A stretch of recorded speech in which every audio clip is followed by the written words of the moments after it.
In this edition of Idol Gossip, female force factor, megastar marketing, and raging Ritchies revealed.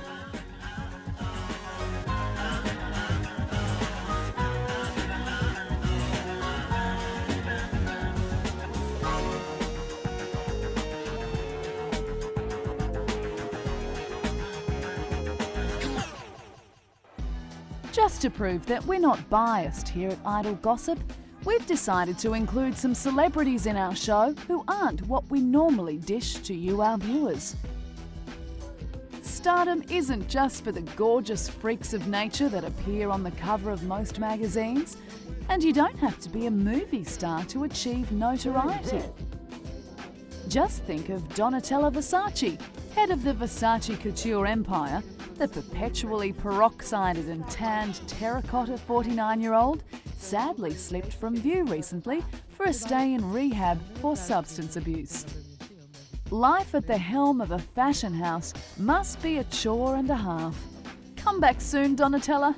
We need you. Movie men are supposed to be classically tall, dark and handsome. When you mention Danny Devito, he really only fits the dark part of the profile. His career has of course been built around his diminutive stature, and the aggressive, hot-headed roles he has played are sent up by his lack of height. Like Danny Devito, whole careers can be built around unusual looks and interesting features. Think of Marty Feldman, who was made for comedy with those bulging eyes, or Vern Troyer, who was just darling as Mini-Me in the Austin Powers movies. It takes a certain type of face to play certain types of roles. Robert Mitchum had a face like a pit bull and was best in his menacing Cape Fear role. His masculinity was his drawcard and his face was near expressionless. But he was rough, and the fans loved it. Poison us, strangle us. Angelica Houston seemed born to play Morticia Addams, but that role came along well into her career as a serious actress. She has won an Academy Award and was a long-time partner to Jack Nicholson. A tall, dark woman, one might say. Another of the same ilk is multi-talented Cher, who openly admits to more surgical improvements than you can poke a scalpel at. She hardly resembles her 60s self at all, and now aged around 60, the phrase, "if you've got it, flaunt it," fits her like a lacy glove. Or should I say, body stocking.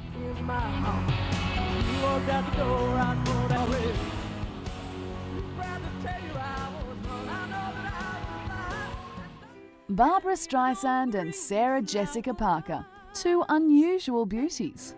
Is Sarah Barbara's long-lost daughter? Of course not. Both women are uniquely talented, successful, and have the largest schnozzers in the business. But no one cares about that. Barbara's look has been her trademark and drawcard, alongside her stupendous voice, for her entire career.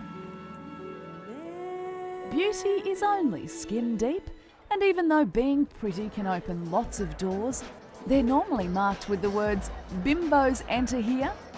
So, let's celebrate the stars without the looks, because they make the pretty but dumb ones feel so much better about themselves.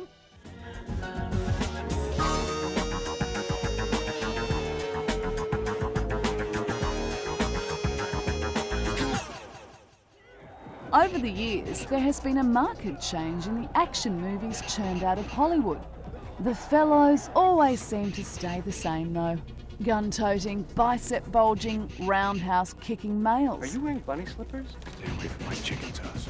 How pedestrian.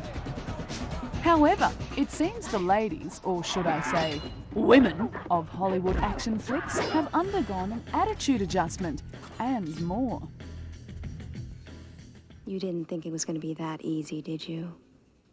You know, for a second there, yeah, I kind of did. In the past, we had the Bond girls. They were sort of tough, but in a very feminine way. By the 70s, audiences were well used to seeing the fantasy female carrying guns and opening fire at will. But in the 80s, the game changed. Sigourney Weaver was riveting in Alien and took charge in Aliens. Her character Ripley was described as Rambo-Lena, and her gun-toting prowess thrilled cinemagoers. People whispered steroid enhancement, but no, it was just ballsy acting. The new tough girls had arrived. Number 36706. Ellen Ripley died 200 years ago. You're a thing. Following Ripley's lead was Linda Hamilton in Terminator and Terminator 2. As Sarah Connor, she was the most muscly, toned and aggressive woman on screen at the time. You have to let me see my son. He's in great danger. Linda was singled out for her sexy but muscled physical condition and became a lesbian icon to boot. You don't know what it's like to try to kill one of these things. The women were just as dangerous as the men in these films, and it was good. Stay down! Feminists liked the assertive and independent image portrayed on screen. Guys liked the idea that girls with guns were threatening and sexy at the same time. Well, it's all changed again. Not only are today's femmes literally fatal due to their weapons training, Sorry, Charlie. I don't take orders from a speaker box anymore. I work for myself. Well, your boss sucks. but take the guns away and these babes can knock your block off with a swift martial arts maneuver. Nice to meet you. I didn't get your name. I didn't give it. Check out Jennifer Garner, star of TV's Alias and the comic book hero movie Daredevil. My name's Electra. Now as Elektra, Jennifer sizzles and inflicts some pretty heavy damage at the same time. Trained in ballet and fanatical about kickboxing, this action actress has the moves that bruise and the looks of a supermodel. Jennifer Garner is not alone in the pack. I'm not a good person to get involved with. Don't forget Sarah Michelle Gellar. As Buffy in the TV series of the same name, she seriously kicked butt for 144 episodes. Sarah Michelle Gellar had been a Taekwondo student for some time before being cast as the defender of Sunnydale High. Married to pretty boy Freddie Prinze Jr., makes one wonder who's the dominant one in the marriage. But sweet Sarah looks so innocent. It's hard to imagine her doing anything mean and rough off camera, but I wouldn't cross her all the same. What a loser she must be. Even the best of the best have had their time on camera punching, kicking and pummeling. Hilary Swank played a gender-confused girl in Boys Don't Cry, and her performance was deemed butch enough to win her a Best Actress Oscar. In $1 Million Baby, butching it up again as a female boxer, sexy and kinda androgynous Swank pulls no punches when it comes to getting physical and playing with gender for a film role.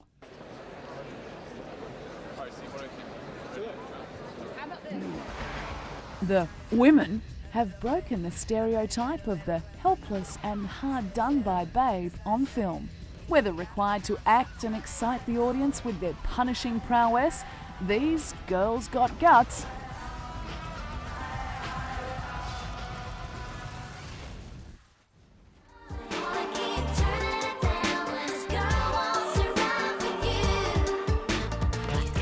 Impossible Princess Kylie Minogue once had a pair of handcuffs confiscated by airport security. Her explanation? I had a kind of leather handbag and the cuffs were the handles on it. Sure they were, Kylie. Sure they were.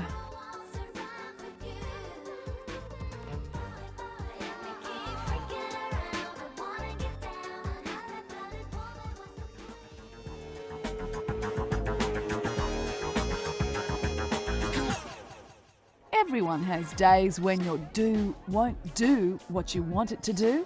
But please, we'd like an explanation for some of these horrors. Why should the general public have to live with other people's bad taste and rancid style? It's a festival of fraudulent follicles from the fashion police. The rage in Hollywood these days is extensions. Fake it to make it seems to be the fashion call of the season. Halle Berry went from short shorn locks to shoulder-length extensions. Word has it that one tour up the red carpet ended with an unruly extension deciding to part company with the rest of her head and escape to the runway. Apparently, Halle packs super glue as well as lipstick in her clutch bag. Britney not only added a ring to her finger and a husband to her entourage, it looks like her hair has grown overnight. Probably one of the best extension without pretension so far. Jordan. Oh no, what's going on? She's actually got at least 3 different lengths going here. The growing out fringe length, the this is where my real hair ends length, and the look I've got extensions length.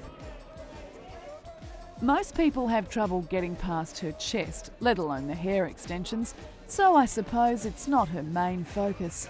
Ginger Spice don't look so nice. What colour do we call this? Washed out saffron? It's awful!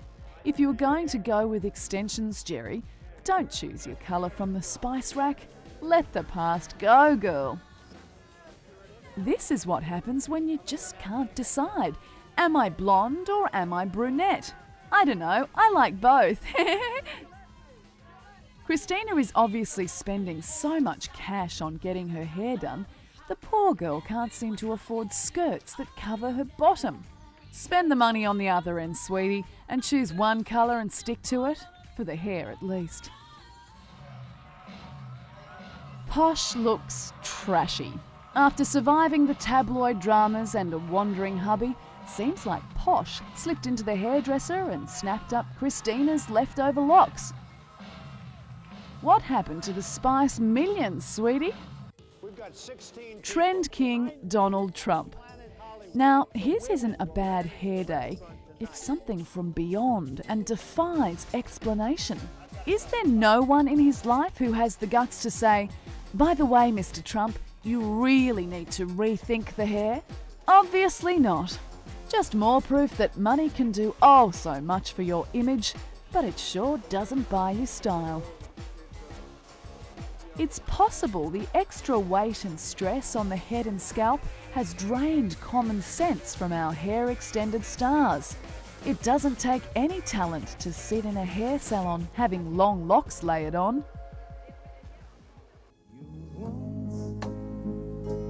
Twice, 3 times a lady, and I love you.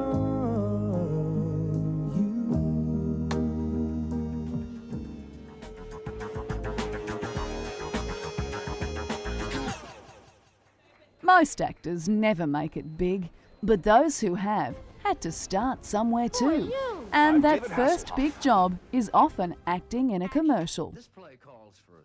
We've found a cachet of old commercials from stateside featuring some now veterans of the silver screen. Here's a look at what they did when they were younger. Oh, love your dress, Elaine. Isn't it nice they're finally putting some style into larger sizes? Time to get back into things. Eat smart. Here's Lily Tomlin setting up a slimming cereal. Breakfast help you get back into things. Elaine, you look marvelous in that suit. Let's go, Tom.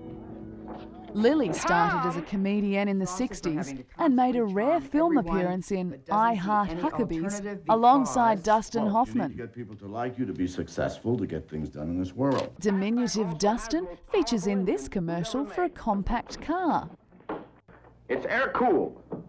Goes 27 miles on a gallon of gas, which is pretty good for a car that can go 84 miles per hour. Since we made a VW that's a little roomier in the inside, we decided to do the same thing on the outside. It's got a trunk up front where most cars have their motors. And in the back, where most cars have their trunks, we have it's a trunk, a large trunk. I'm thinking they cast him to make the car look bigger. Bring on the 70s and Farrah Fawcett. I put it in myself today. Wow.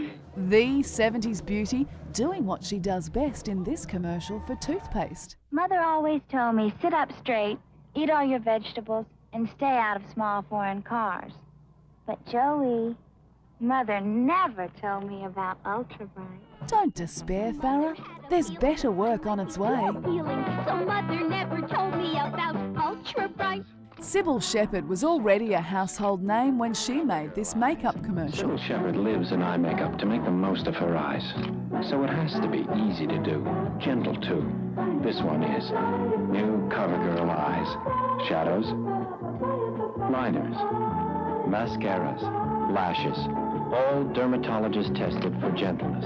Want to make the most of your eyes. A career in modelling led to acting work?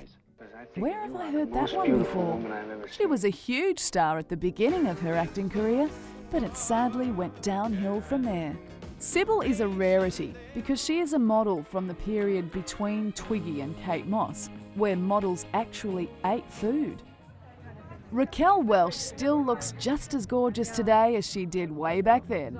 In this advertisement, she does her thing for the brunette beauties of this world. Can you start a conversation without even saying a word? Can you finish what you started? Then you're a brunette too.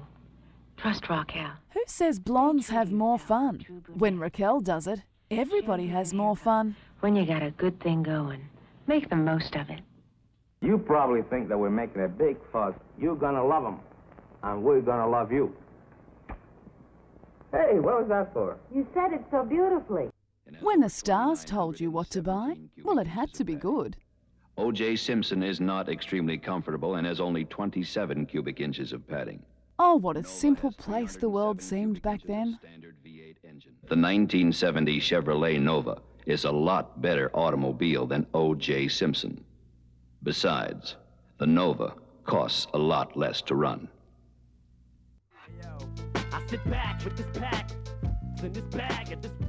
Eminem's mother, Debbie Mathers, once declared, people should know that when they look at Eminem and think what a cool, tough guy he is, they should remember that he actually lived at home with his mum until he was 26.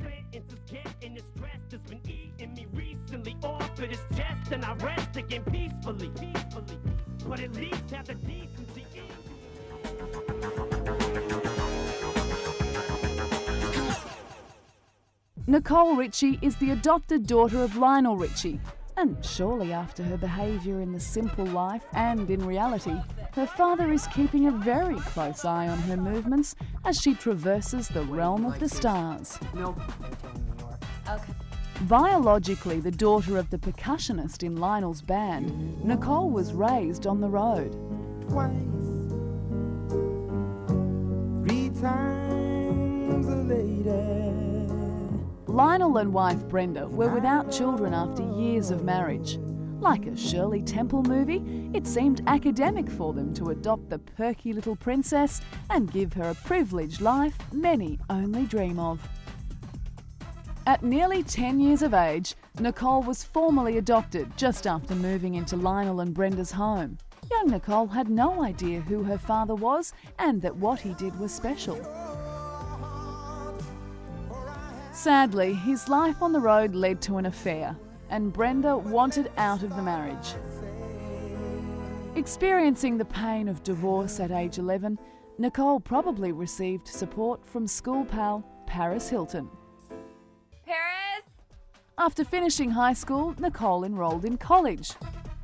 The life of a grown-up Beverly Hills girl caught up with her, as it often does with the children of the rich and famous, and she began experimenting with drugs and alcohol. How very surprising. She dropped out of college and fast-lane partying became her life. Then it all got very serious when Nicole was pulled over while driving her Mercedes in Malibu. The police searched the car and uncovered a stash of heroin. She was arrested and several hours later bailed out for $10,000. Pleading guilty to the charges, she was sentenced to probation.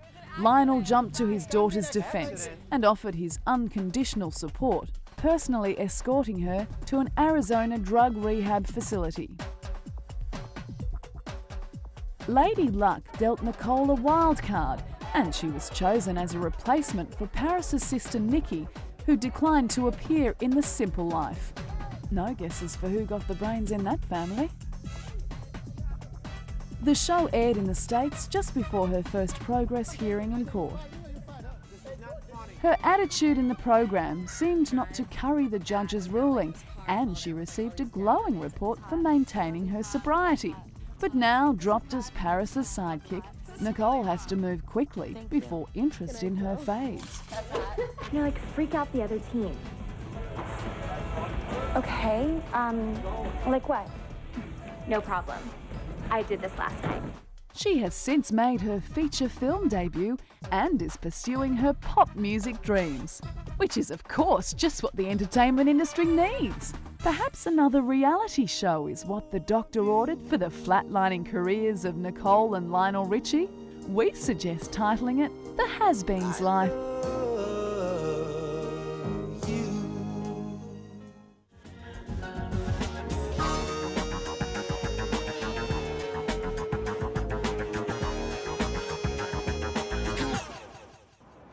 The competition for a role on Broadway is fierce, especially when a lead role is at stake.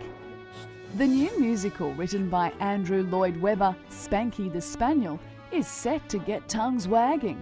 With the lead role performed by a dog, casting was underway in New York looking for a pooch with pizzazz.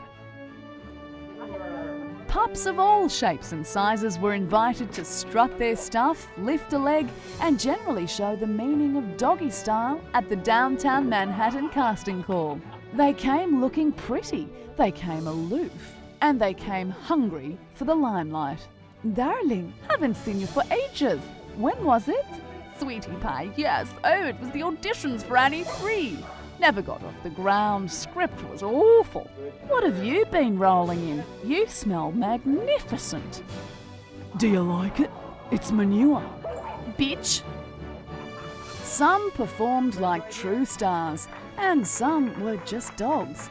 But the real talent was obvious to the director. He chose Waggy, an excitable young pup just out of training school, and Sniffer, a seasoned mutt whose credits include playing Sandy in a touring company of Annie. The truth was hard to take for some who knew this would be their only chance at stardom. Sadly for many, it's back to the doghouse.